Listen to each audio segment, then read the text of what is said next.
Yes, kaswe mulungi. Okay. Spice. Yeah. Kansoka nkuyuza yo. Because ekyo kiwatu sekuse cyane. Abayindi abasinga balwana nnyo okutuuka ku Billboard ng'ezo naye buli kiba kizibu. Otherwise, congratulations. Thank you so much. How do you feel? Kyakusanze wa kino? Kyasanze mbuliri. I was still in bed at 8 and I have messages from my manager. Ngapereza video at Times Square. I'm like, what? I was very happy. Very, very happy because such a Times Square is a very big platform. Okubela you appear there. We all know how expensive it is.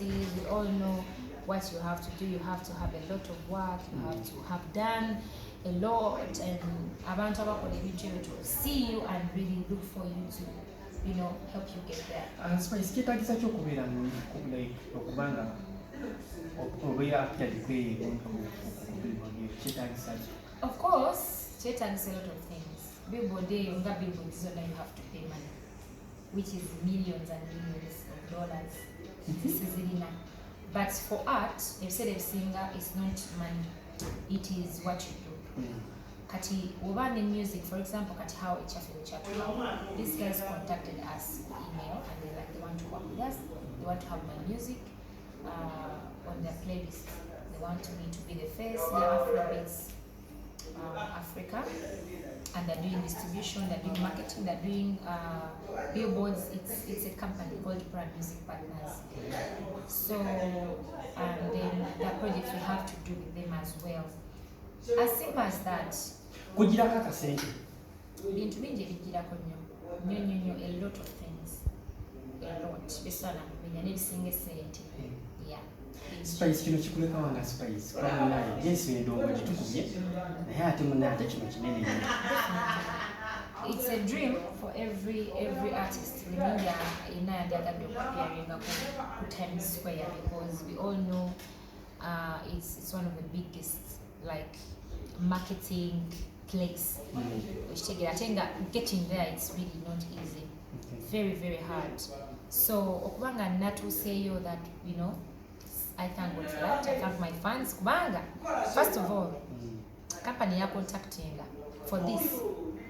They saw what I have been doing, Galaba Music Wange, and just like that, they contacted me and they want to work with me. Because the collaborations now all over the world with these guys, because a lot of projects that will be out soon, so they wouldn't reach to a person.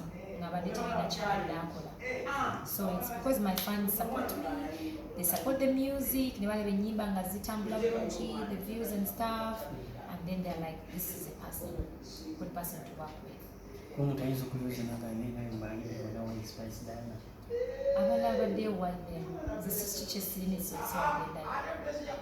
have music.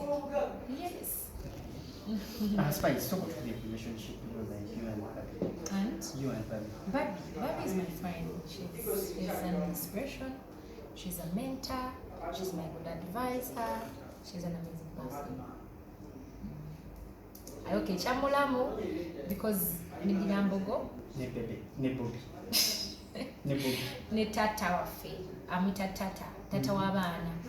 Twabalaga mina na Chakulani center mnaye wambogo nange ndi wambogo. Oba Luganda. Yes, kati atweta mula because of that.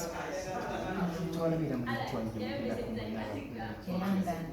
Yes, yeah, which shall be in London for a conference, Empower the Girl Child.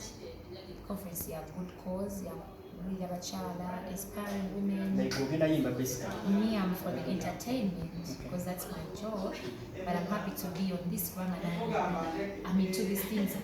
I'm doing a lot of stuff. I've tried to talk to the ladies where I can. I've been in different projects, campaigns, so I'm actually happy to be part of the project, the whole thing.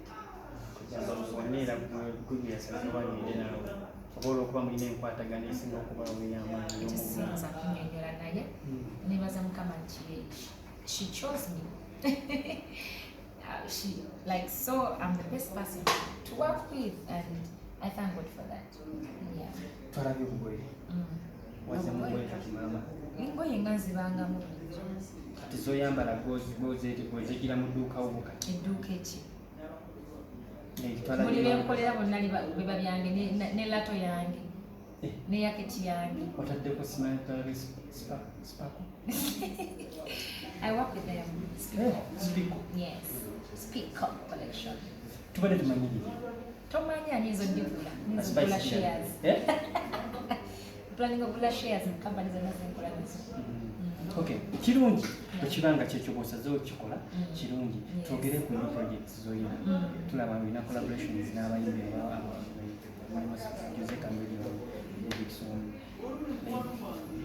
I'm working mbadde nkola ku like different projects naye kati nina kuta EP in like less than 2 weeks to be out. Kuliko projects nyingi nnyo mujalabe zinabaamu sijja nnyo kuzimenya nti kuliko nono. Yes, kuliko collaborations. Like I keep saying, for me collaborations, I believe in togetherness. I believe in working with fellow artists from the world of magic. And then what it is very, very good for me. As far as kanyegereza ko kyokatono ekyokuba nti abayimbi tebapushinga music nobalina okola oluyimba n'omuyimbi omulala gweweka n'opushinga oluyimba kino kiba kitegeeza ki kibaawo kisinzira ku mbeera z'abantu eri omuntu okola naye yesu oyagala naye nga ye so kiba kinyuma nnyo ne mukwatagana but era tosakaka muntu nga tayagala kukwatagana nemali mukola kino mukyagala nemutuka omuntu banatuka neyefuula kale olw'embeera y'obudde Spice tujja muddira nga tufunye obudde tukomewo kuba tujja tumwetaaga ebintu bingi bye tukyakubanga twetaaga okuba nga atunyonyola olw'embeera y'obudde tujja kudda tumweyongeze. Thank you so much. Thank you Spice. You're welcome.